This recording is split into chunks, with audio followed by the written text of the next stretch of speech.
It really has been a terrific conference, and there was a discussion this afternoon about where the conference might go next year. Would it go to Hong Kong or Rome or Cape Town? And I reckon it should just go to a hotel where the windows actually open.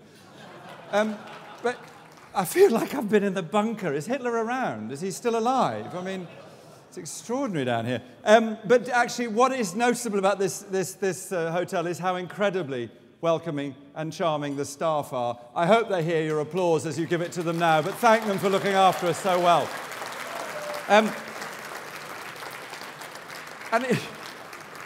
You know, Brits, we like polite. British people like polite, but not as much as Americans do. You know, it is that great thing. I mean, at the first half of the conference, I spent the morning listening to you being so relentlessly optimistic, I had to go out into the street and meet somebody British to grumble at me. You know that thing, your classic, when you go to the shop in America and the shop assistant says, "Have a nice day."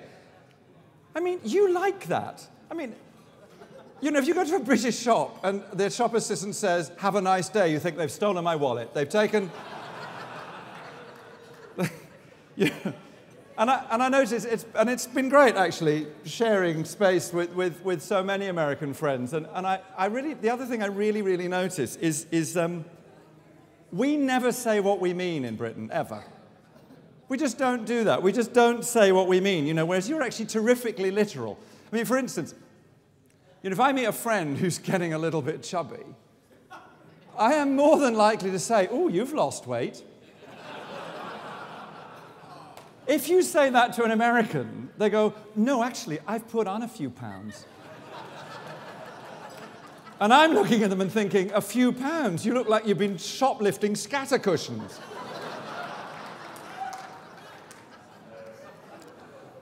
We can be blunt. My mum, bless her, she's blunt. The last funny story about my mother ever was about 3 weeks before she died. A very happy and good and peaceful death at an ripe old age. But she could be blunt, and a man knocked at the door, and my mother walked to the door rather slowly, and she opened it, and the man started politely by saying, "You don't know me, but..." And my mother looked at him and said, "Well, why don't we keep it that way?" and closed the door. It's a true story. And then she rang me up and went, "Oh, I've done a terrible thing." There's a great difference, actually. It's one of those great differences, isn't it, between being gay and being black. If you're black, you don't have to tell your mother. But my mum was great. I came from a very upper-class family. My family can actually speak without moving their lips at all. You're at these dudes with like,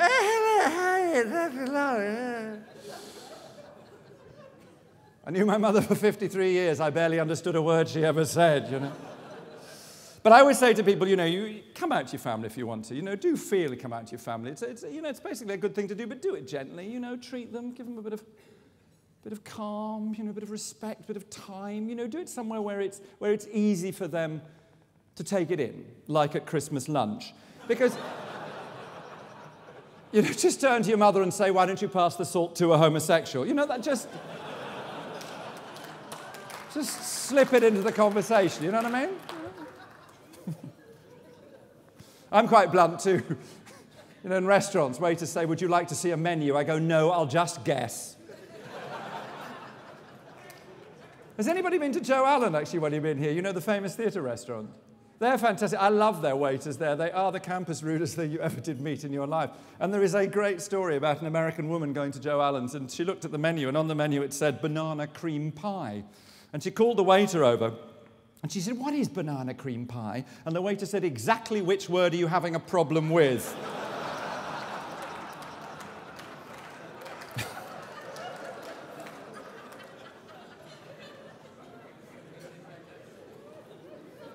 I love these formal things, though. They always remind me of weddings, I went to my cousin's wedding last weekend. Fantastic. Terrific wedding. Very unusual vicar. He was straight.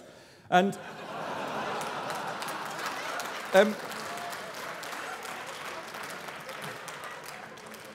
I must admit, I'm so excited about the whole civil partnership thing.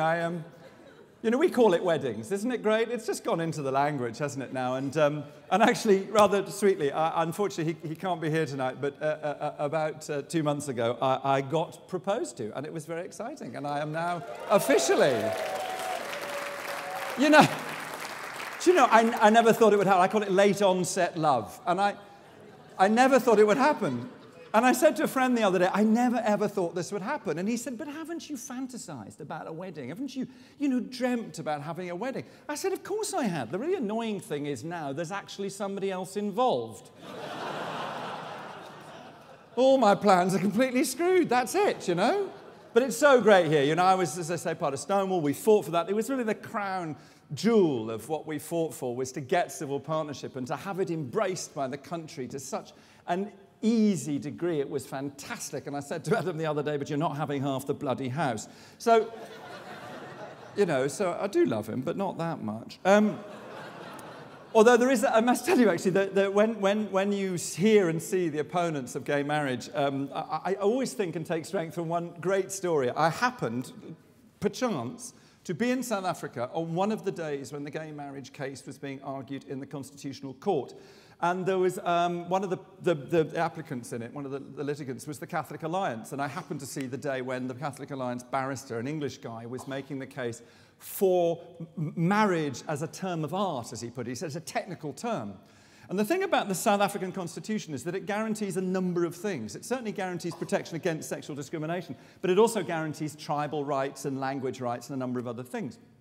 And this Catholic barrister, or the barrister on behalf of the Catholics, was standing up and making the case that marriage was a specific, in juridical and historical terms, it was a particular term of art. And he wasn't in any way trying to exclude gay people from the civil rights that came from civil partnerships, but that marriage was very particularly between a man and a woman.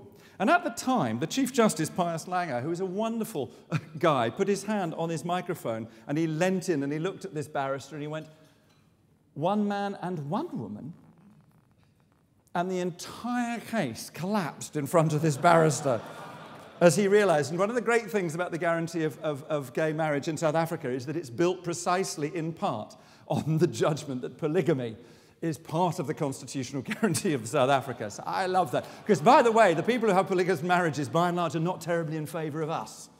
So it's kind of an irony there, but it's kind of a nice story. But I do like these things. Let me just tell you one thing. I always think they make me think of the balance of power, these dues, Because the waiters are there, and they're waiting on us. And we're sitting there. I was doing a charity thing once. Those Brits who are here will know who I mean by Jeffrey Archer, or prisoner F8282, as we like to call him. Do explain that in the fullness of time to your overseas colleagues. But Jeffrey Archer, a disgraced politician and a fairly terrible person, very arrogant man, and he barked at one of the waiters. He said, "Waiter," he said, "give me more butter." And the waiter said, "I'm terribly sorry, sir, it's just the one pat of butter per guest." And Jeffrey Archer said, "Well, I want more butter. Give me more butter." And the waiter said, "Well, I am really very sorry, sir. It is just the one pat of butter per guest." And Jeffrey Archer said, "Do you know who I am?" And the waiter said, "Well, I'm terribly sorry, sir, but I don't." "Do you know who I am?" "Well, of course I don't," said Jeffrey Archer. And the waiter leant into him and said, "I'm the guy with the butter."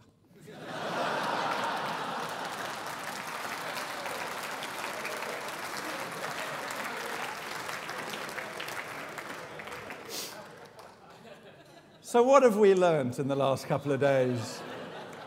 He says, turning into the vicar, "Turn to your Bibles, ladies and gentlemen." What have we learned? Well, I think we've learnt the importance of ingenuity.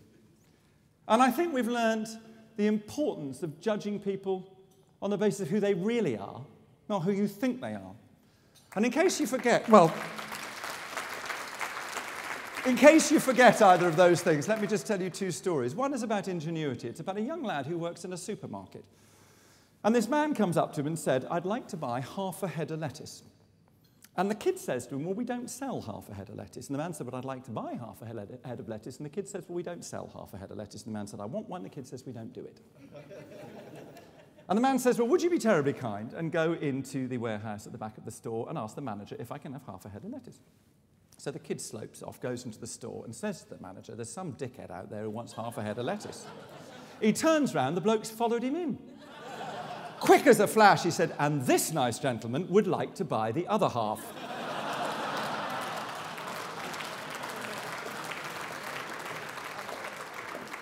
So a bit later, the manager meets the kid in the store. He says, now that is the kind of ingenuity, quick and flexible thinking we want to reward in our company. You don't sound like you live around here. Where'd you come from? The kid says, I come from Manchester. And the manager says, why don't you work in Manchester? And the kid says, I hate Manchester. Why do you hate Manchester, says the manager. The kid says, because it's a city full of footballers and prostitutes. What, says the manager? My wife comes from Manchester. Oh, yes, says the kid. Which team does she play for? You see,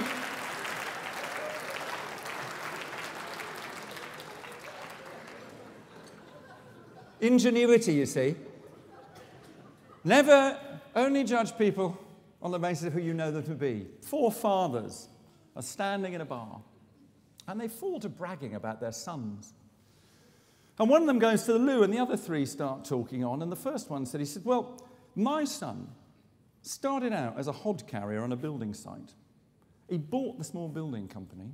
He bought a series of other building companies. He now runs the biggest property company in the south of England. He's a multi-millionaire. He's incredibly rich. He's very popular. He's so popular, in fact, his best friend's birthday, he gave him a 30,000 square foot mansion. Nothing, says the next dad. My son started out as a car mechanic, bought the garage, bought a string of garages. He now owns the biggest car dealership in the south of England. He's incredibly rich, multi-millionaire. He's incredibly popular too, and he gave his best friend a state-of-the-art Mercedes for his birthday. Third one goes, nothing. My son started out as a trolley dolly, became a pilot, bought the plane, bought a fleet of planes. He now runs the biggest charter airline in Europe. He's a multi-millionaire. He's incredibly popular. He gave his best friend for his last birthday a Learjet. The 4th dad comes back from the loo and he says to them, you look pretty smug, you lot. What have you been talking about? And they say, well, we've been talking about how well our sons have done. What does your son do? Ah, says the 4th dad. He said, my son is a stripper in a gay bar. What a shame, they say. What a shame. You must be terribly disappointed. And the father says, actually, I'm not at all. He's a fantastic kid. I just love him. We have a great relationship. We get on incredibly well. And he's fantastically popular, you know. For his last birthday, he was given a 30,000 square foot mansion.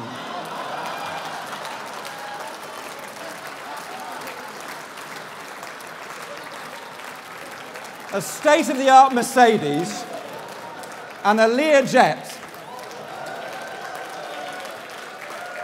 by each of his 3 boyfriends. Now, ladies and gentlemen,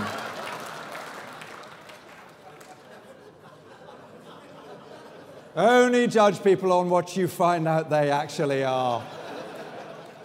Look, it's been a fantastic evening, as Groucho Marx said. Once, unfortunately, this wasn't it. No, it has genuinely.